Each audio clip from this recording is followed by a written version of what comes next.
बिस्मिल्लाहिर्रहमानिर्रहीम। कैसे हैं स्टूडेंट? उम्मीद करते हैं सब लोग ठीक होंगे। तो जो हमने लास्ट लेक्चर लिया है जो वो था हमारे पास सेकंड ईयर चैप्टर नंबर 2.1, उसमें हमने कुछ क्वेश्चंस किए थे जिसमें हमने जो है बाइनोमियल थ्योरम भी अप्लाई किया था और by first principle, by elimination method और बाय डेफिनेशन के हवाले से क्वेश्चन हमने किए थे और उसमें हमने देखा था उसके 4 स्टेप होते हैं उनको हल करने के लिए। और इसी हवाले से कुछ क्वेश्चन जो है वो 2.2 में है। तो 2.2 में जो है वो हमारे पास जो क्वेश्चन है उसको हल करते हैं। काफ़ी स्टूडेंट जो हैं इसके लिए हमें कह रहे थे कि सर ये जो फंक्शंस हैं डबल की फॉर्म में होते हैं, 2 वैल्यूज़ होती हैं, बाइनोमियल फॉर्म में होते हैं, इनको हल कैसे करते हैं, हमें थोड़ा सा को गाइड करें। तो इसी में से एक क्वेश्चन हमने लिया है। आज जो है क्वेश्चन को हम बाइनोमियल थ्योरम यानी कि सीरीज़ उसकी बनाकर हल करेंगे। तो चलते हैं इस क्वेश्चन को हल करते हैं। क्वेश्चन ये था y is equal to 1/ax plus b इसकी पावर 5।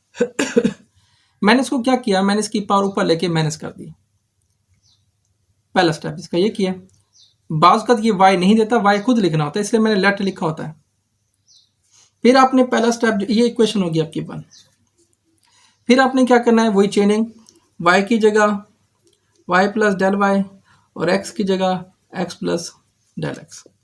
ये दो चेनिंग आपने करनी है दूसरे स्टेप में। y की पहले स्टेप का जो हमारे फॉर्म होती है इसमें हम चेनिंग करेंगे, y की जगह y प्लस डेल y आ गया। यहाँ पे रखना है x की जगह, x की वैल्यू यहाँ x है तो यहाँ हमने लिखना है x plus del x। a बाहर है, a जो होगा इस x से भी मल्टीप्लाई होगा, यही a जो होगा वो डेल x से भी मल्टीप्लाई होगा। ये ध्यान में रखना है क्योंकि ये a जो होता है ये असल में रिजल्ट में आता है हमारे पैंड में, तो ये स्टूडेंट अक्सर भूल जाते हैं। फिर इसकी अरेंजमेंट कर लें, जैसे यहाँ लिखा हो ना ए एक्स प्लस बी लिखा हुआ, इसलिए ए एक्स और बी को आप इकट्ठा कर दें, ए डेल एक्स को थोड़ा सा अलग कर दें। इसकी पर -5 इक्वेशन 2 है। अगला स्टेप क्या होता है कि हमने इक्वेशन 2 में से इक्वेशन 1 को माइनस करना होता है। लेफ्ट साइड में से इसकी लेफ्ट साइड माइनस होगी, राइट साइड में से इसकी राइट साइड माइनस होगी। लास्ट लेक्चर में हमने किया था क्वेश्चन, तो यहाँ देखें कि 3 वैल्यूज हैं एक ही ब्रैकेट के अंदर, ए एक्स है प्लस बी है प्लस ए एक्स है। लेकिन हमारे पास थ्योरम जो होता है वो बाइनोमियल थ्योरम होता है या बाइनोमियल सीरीज होती है, उसके लिए 2 वैल्यूज होने चाहिए। इसलिए ए एक्स प्लस बी जो है ये पूरी की पूरी टर्म्स हम क्या लेंगे, बाहर कॉमन लेंगे।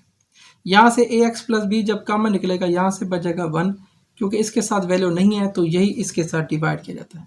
सिंपल अल्फाज में अगर कहूँ तो ए एक्स प्लस बी से यहाँ डिवाइड करेंगे तो बाहर मल्टीप्लाई भी करेंगे, तो यहाँ से 1, यहाँ से ये वैल्यू बचेगी। क्योंकि हमने ए एक्स प्लस बी अंदर से निकाला है जिसकी पावर -5 थी, इसलिए -5 भी लिखी जाएगी, दूसरी वैल्यू वैसे लिखी जाएंगी।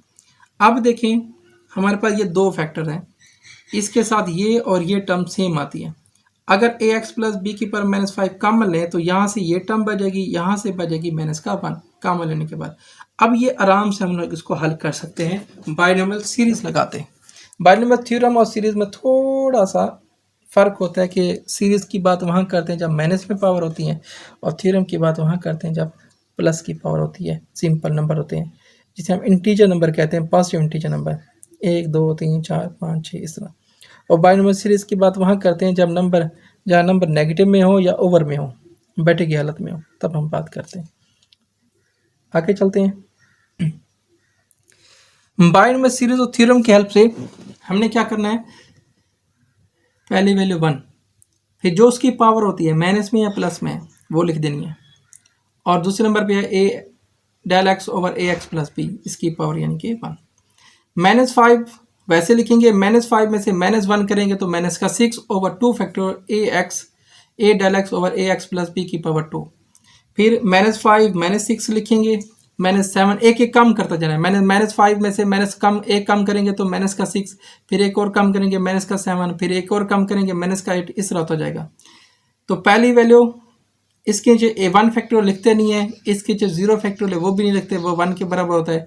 इसे तीसरी टर्म की 2 फैक्टोरियल लिखा जाता है और ये हमारे पास आ जाएगा, हमारे पास हो जाएगा 3 फैक्टोरियल। यहाँ इसकी पावर 3 है तो 3 फैक्टोरियल, 2 है तो 2 फैक्टोरियल, 1 है तो 1 फैक्टोरियल, 0 है तो 0 फैक्टोरियल। ये तरतीब चलती है, इस तरह ये वैल्यू चलती जाएंगी। और ये जो बाइनोमियल सीरीज हम कहते हैं इसमें वैल्यू एंड नहीं होती। जो थ्योरम होता है ना उसमें हम वैल्यू एंड में वैल्यू लिखते हैं, सीरीज के एंड वाली वैल्यू नहीं होती। ये -1 जो एंड में बचा होता है वो वाला, -1 इस +1 को ख़त्म कर देगा। बाकी टर्म जो है ए del x over a x plus B जो है, इस वन माइनस वन को ख़त्म करने के बाद जो टर्म बचती है ए del x over a x plus B, A del x over a x plus B power 2 है, यहाँ पावर 3 है, आगे इसके पावर और भी है। देखा जाए तो ए del x over a x plus B जो है वो कॉमन आता है यहाँ से, ये तो वन तो ख़त्म कर चुके थे, माइनस का 5 बचेगा, या इसकी पावर 2 से 1 हो जाएगी, यहाँ 3 से 2 हो जाएगी, इस तरह पावर कम होती जाएगी। माइनस का 1 खत्म हो जाएगा तो इस तरह ये वैल्यू चलती है। फिर नेक्स्ट स्टेप पे हम क्या करते हैं, डेल एक्स से डिवाइड करते हैं, लेफ्ट साइड पे भी और राइट साइड पे भी। ए एक्स प्लस बी की पावर जो यहाँ 1 है, ऊपर जाके जब जाएगी तो इसकी पावर -1 होगी, तो ये -5 से -6 हो जाती है।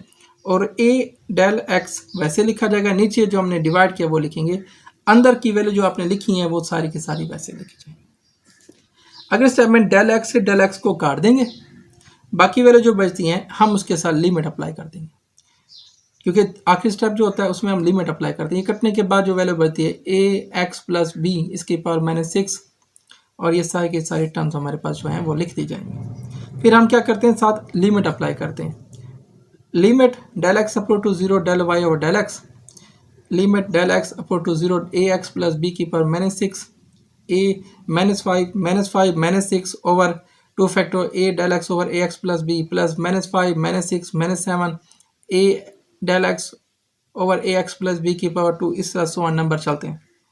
लिमिट जब अप्लाई करते हैं, ये बात ध्यान में रखें कि जब लिमिट अप्लाई करेंगे -5 के साथ कोई वैल्यू नहीं है, वैसे लिखी जाएगी, इनके साथ भी डेल एक्स नहीं है, वैसे लिखी जाएंगी, यहाँ 0 पुट करने पे 0, ये पुट करने पे भी 0, आगे जितनी टर्म्स हैं सारी की सारी क्या होती जाएंगी, 0 होती जाएंगी। मतलब लिमिट अप्लाई करने के बाद तब मोस्टली टर्म जो होती हैं वो 0 हो जाती हैं, इसलिए उनको वैसे लेके जाता है।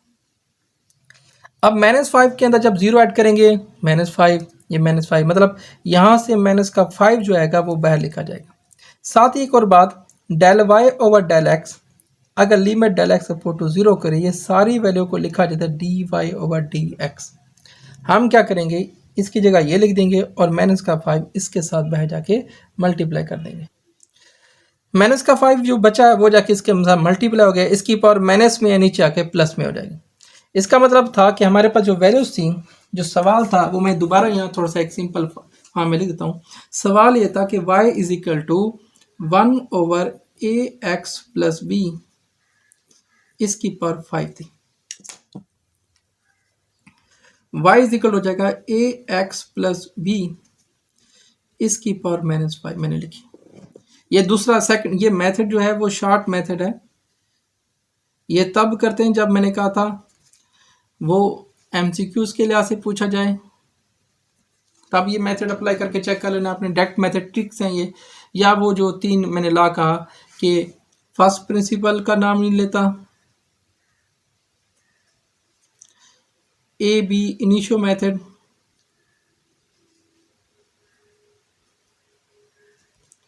या डेफिनेशन जो है डेरिवेटिव, इन 3 का जिक्र नहीं है। वो कहते हैं जब डेरिवेटिव लें तब ये अप्लाई करना, जैसे मैं कर रहा हूँ। दोनों साइड पे d over d x, y depend कर रहा है x पे, तो dy ओवर डी एक्स इधर भी ऐसे लिख, क्योंकि ये नेक्स्ट जो क्वेश्चन आएंगे हम इसी तकनीक से करेंगे। क्या करते हैं, ये फार्मूला बनता है कि इसकी पावर पहले -5, फिर ए एक्स प्लस बी, इसकी पावर -5 में से माइनस, और दोबारा डेरिवेटिव होगा जिसके ऊपर पावर है -5, ये हो जाएगा ए एक्स प्लस बी, इसकी पावर -6, अंदर डेरिवेटिव लेंगे, यहाँ x के लिहाज से 1 होता है, कांस्टेंट का डेरिवेटिव 0, और -5 यहाँ से a, ये नीचे आके प्लस में हो जाएंगे, और यहाँ से a बच जाएगा, वो 0 हो जाता है। तो यहाँ पे 2 चीज़ें हैं जो याद रखनी है, जो यहाँ पे मैंने थ्योरी में यहाँ पे थोड़ी सी क्लियर की हैं। एक तो ये है डेरिवेटिव का बेसिक फार्मूला, किसी भी फंक्शन का डेरिवेटिव लें तो पहले उसकी पावर, अलजेब्रिक फंक्शन की बात करें, फिर उसकी पावर में से 1 माइनस, अगेन उसका डेरिवेटिव आएगा। अगर वो फंक्शन जो जिसकी हम बात करें और वो जिसका डेरिवेटिव ले वो दोनों सेम है, तो वो दोनों आपस में कट कर फन हो जाते हैं। तो इसका इसका मतलब हम ले सकते हैं कि x के लिहाज से डेरिवेटिव जो होता है वो 1 होता है। ये सिंपल फार्मूला है, ये बहुत इंपॉर्टेंट चीज़ है जो बार बार क्वेश्चन में इस्तेमाल होगी, और ये कि x का डेरिवेटिव x के लिहाज से 1 होता है। दूसरा ये कि कांस्टेंट का डेरिवेटिव का मतलब होता है चेंजिंग।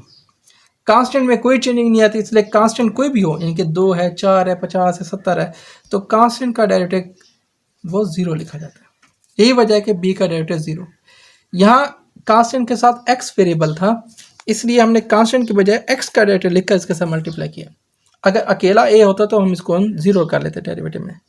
तो ये इस लेक्चर्स के अंदर हमने देखा कि जो पिछले हमने क्वेश्चंस किए हैं इसी 2 एक्सरसाइज के अंदर, तो इसमें यह है कि अलजेब्रिक फंक्शन का डेरिवेटिव लेते हुए हमने पहले पावर लिखनी है, फिर वो फंक्शन लिखना है, और उसकी फंक्शन का डेरिवेटिव लिखना है। अच्छा, एक और चीज़ भी थोड़ी सी मैं यहाँ पे बताता जाऊँ, एक और MCQs है, ये सारे MCQs है, जैसे ये लिखते हैं, जैसे कि मैंने लिखा ax² + b लिख दिया।